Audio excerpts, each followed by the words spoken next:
Welcome to River City Plus, the show after the show, the River City After Party. Now, today I have two very impressive local entrepreneurs, and I guess we could say mompreneurs, that have created a game to beat that bedtime battle. I have Jessica and Amanda Lynn here to talk to me about Surprise Stories, which is a board game that they've created to actually add in play to bedtime and get the little ones to sleep without the big battle. So, first of all, what did bedtime look like before this game that you created? Like, I just kind of love to get the mom's perspective because Sure. even as we were chatting here, like, have you ever just had to battle your kids getting them to bed? I've been around my friends trying to get their kids just to nap, and it's like a banshee coming out of an exorcism is kind of Yes. what I would compare it to. No, I mean, definitely. I think any caregiver would agree that bedtime is usually a battle. The kids just, if I could bottle up their energy, I mean, I would be unstoppable. They don't want to go to sleep.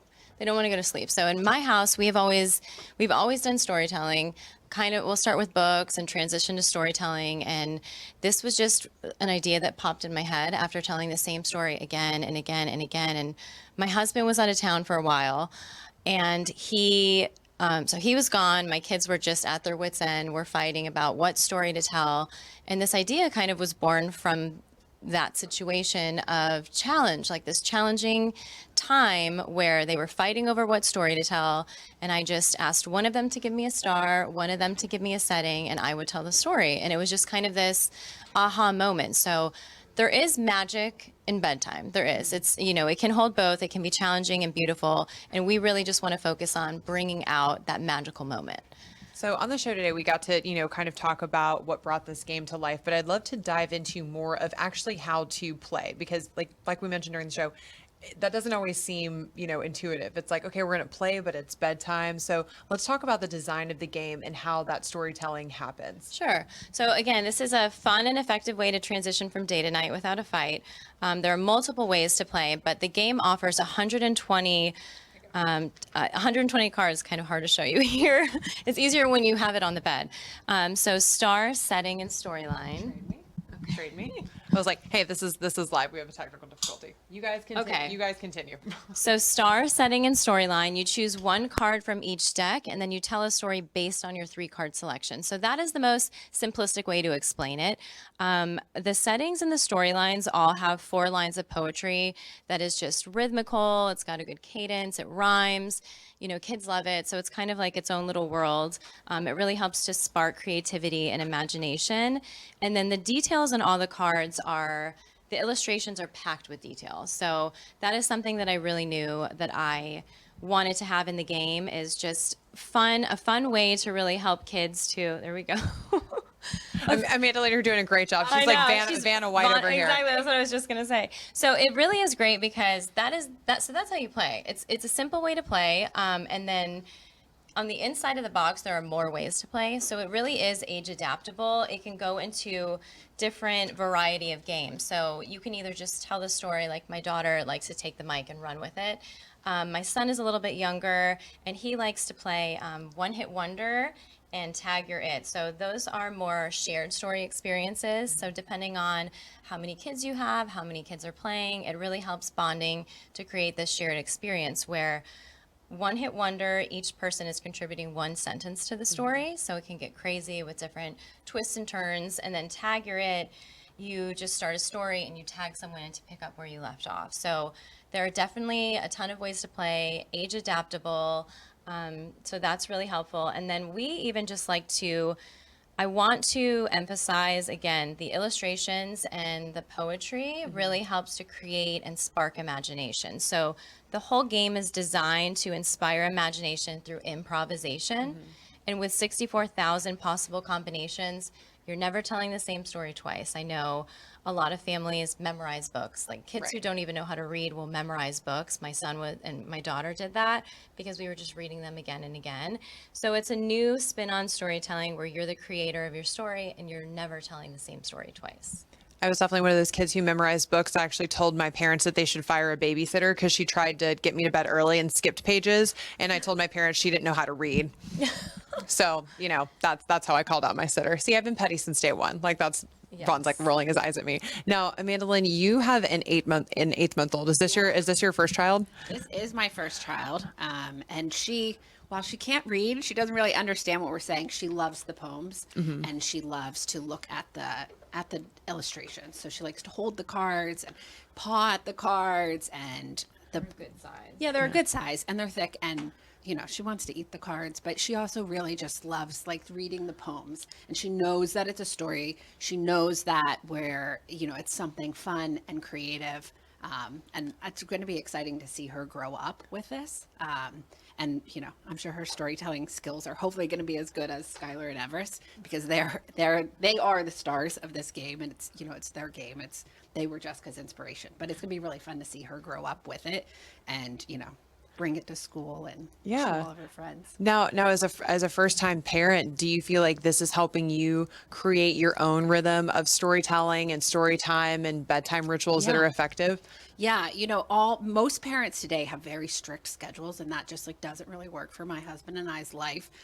But it does, but we do have a pattern of what we do at night. So no matter what time it is, we are like, spending a little bit of time with her, reading the poems, looking at the different characters.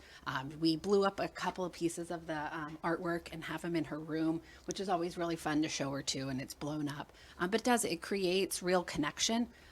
It forces us to not be on our phones. Holding a book is very different than holding the cards. So it's very like tech free, which, you see so many kids today just on like their parents' phones or their iPads, and, before they're even 1 year old, knowing how to, knowing how to, use an iPhone and use their Hey, listen, fingers someone's and going to stuff. set up my Wi-Fi. Yes, Yeah, it needs to be the seriously. toddler next door. But it's so it forces us to really turn off. It forces us to create connection and create real like habits and rituals that you don't think you need when the babies are that young, but I think it will be important, and it will really help set the standard for what we do at night with her. Yeah. So I have a mom tip question. Like, obviously if you are having that bedtime battle and you're going to try to implement this game, but it's something new, sometimes kids either are super excited about change or it's a rage machine. You never know. And that seems to be the fun pattern with kids is it's a surprise inside. You never know what you're getting that day. So if you want to start implementing this, do you have a suggestion? Do you have something that worked for you or that you've gotten feedback from other parents? So I think I totally get it. Like, I am a creature of habit. I don't like change. I think this is a very fun and enticing way to kind of convince them, we can still tell stories. We're still doing this special thing, this bonding, this connection. I know that actually from the feedback that we've been getting so far, kids love the mystery. So they really like to go out of the ordinary, and this whole world, it's a world of wonder. You're never getting the same combination, 64,000 different story combinations. And so my kids love telling the stories, but they love what card's going to be next. Right. What setting is it going to be? They actually really embrace the mystery and the unknown.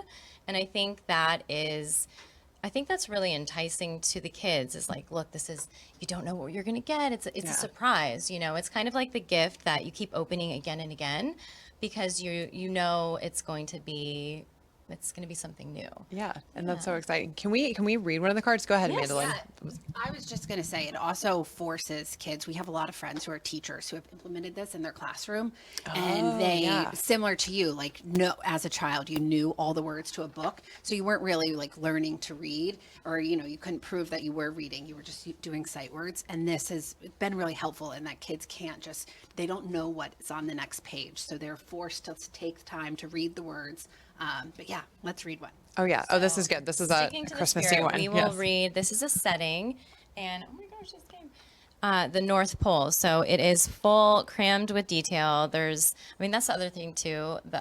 We like to play I Spy with the illustrations. So that's a fun way to kind of say, oh, kids, look at these illustrations, and you find something new every time. My children obviously helped me develop this game, and we still find new details in the illustrations. So that is just another way to kind of, get them excited about the game.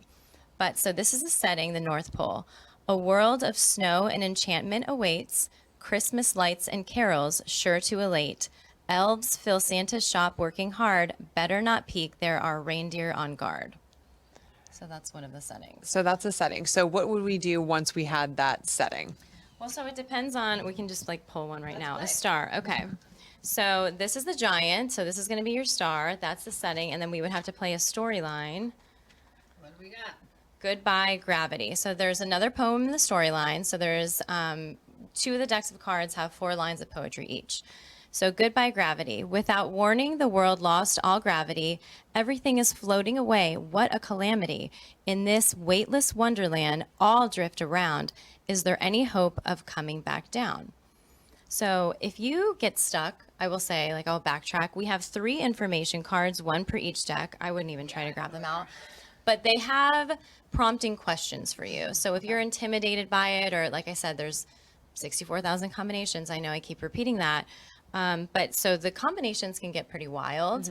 And sometimes, or even at the end of the night, you're exhausted and your brain capacity is, not there. If you need help starting the story or even throughout the storytelling process, the information cards offer prompting questions for each deck of cards that can help you to start the story, spark creativity, and really dig into your imagination.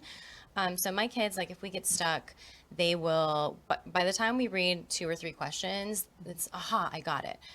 So in this situation, so it's the giant in the North Pole and all gravity is lost.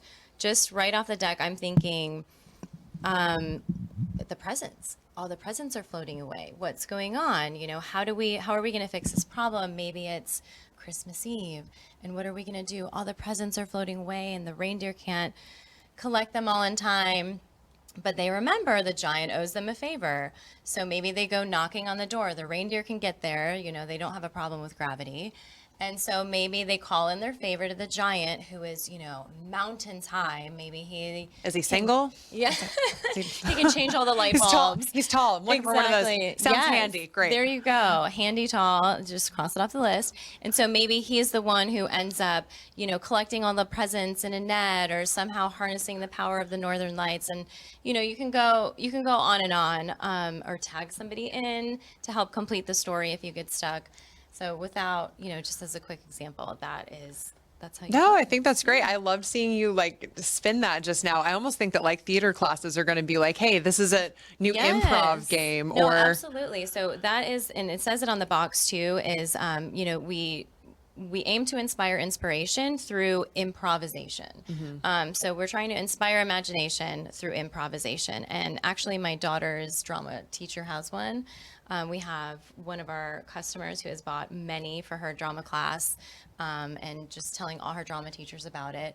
Creative writing, teachers are bringing it into the classroom. So definitely it was designed with bedtime in mind, but the benefits go beyond bedtime. Wonderful. Well, ladies, can we just do a shameless drop to social and the website? So if anybody does want to buy, they have time to order before Christmas and make sure that that's a great gift under the tree. Yes, absolutely. So, I mean, that's the thing we said in the earlier segment too, is it's a great gift for any occasion, but certainly for the holiday. It adds to the magic of the holiday season. It's memorable, it's unique, it's meaningful.